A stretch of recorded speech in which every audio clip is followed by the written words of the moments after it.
Hi, my name is Carson Culp. I'm here to talk to you guys today about how experiences affect intelligence.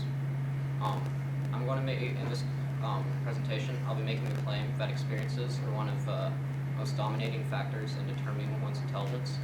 I will be talking under the cultural, philosophical, and scientific lens.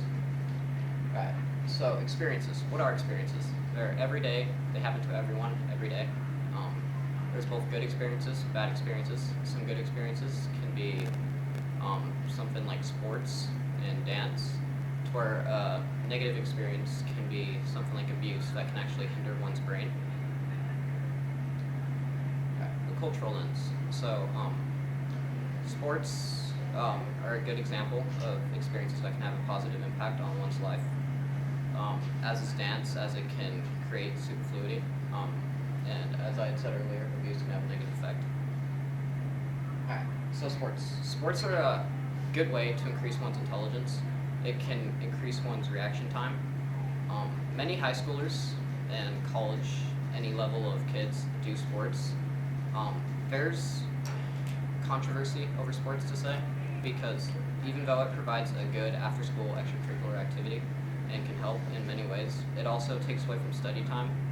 And students also have to learn how to do time management. There's also the factor that if you're doing sports, you're at higher risk for head injuries, as there's football that can cause concussions, and as can soccer, as it's one of the most dangerous when you do headbutts and trying to get the ball in the goal. Alright, so sports are affecting different parts of intelligence. There's many different types of intelligence, such as verbal, logical, visual, bodily.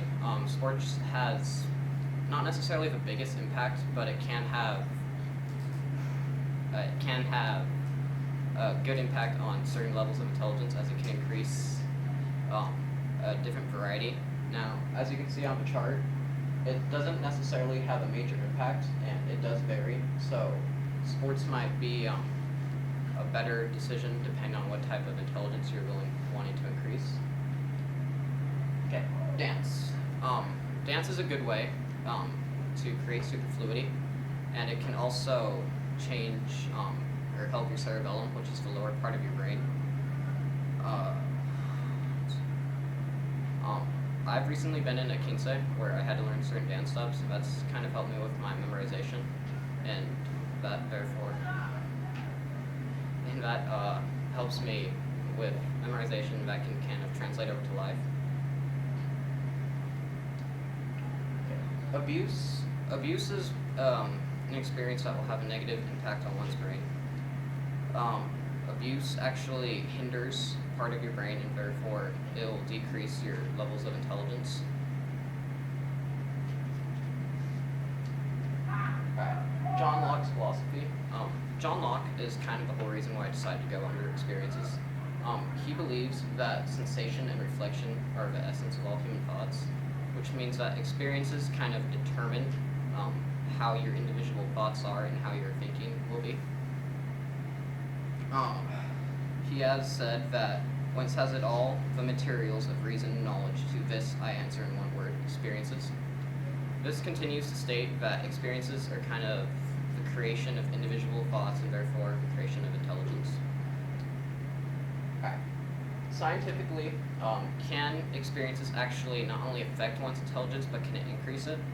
There have been games such as the NBAC games done by Jagel and Bushkel, probably butchered that, sorry, that kids had to memorize certain squares and where they were and patterns and stuff. And while it did not have the biggest impact on one's intelligence, it did show increases in growth in certain parts. Okay, genetics. Genetics are the most well-known counterclaim to this.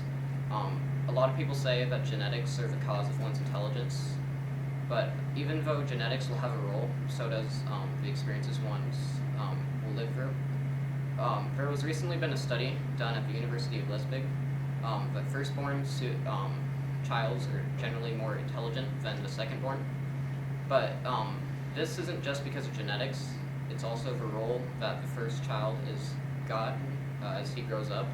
So even though he's born first, the experiences that he gets as being the firstborn will actually determine his intelligence. Alright, so to conclude, why is this important? Why does experiences increasing one's intelligence actually matter? This is a very important topic because you now know that in order to in order to increase one's intelligence, that you have to go through experiences that will actually not only, instead of experiences such as abuse that will hinder one's intelligence, you should have more of a positive impact such as sports and dance. Let me ask a question, Carson. Sure. So what information did you need before you began your research, and how did that information shape your research? So what information was I going to need?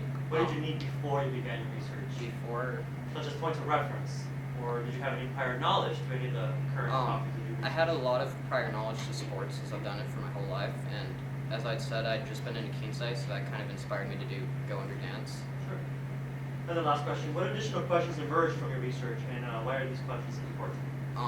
The additional questions is, how do these experiences affect you not only in your educational, but how will that translate over to your life? Which I really did want to include here, but I kind of felt that due to time reasons, and that I wouldn't have really had enough time.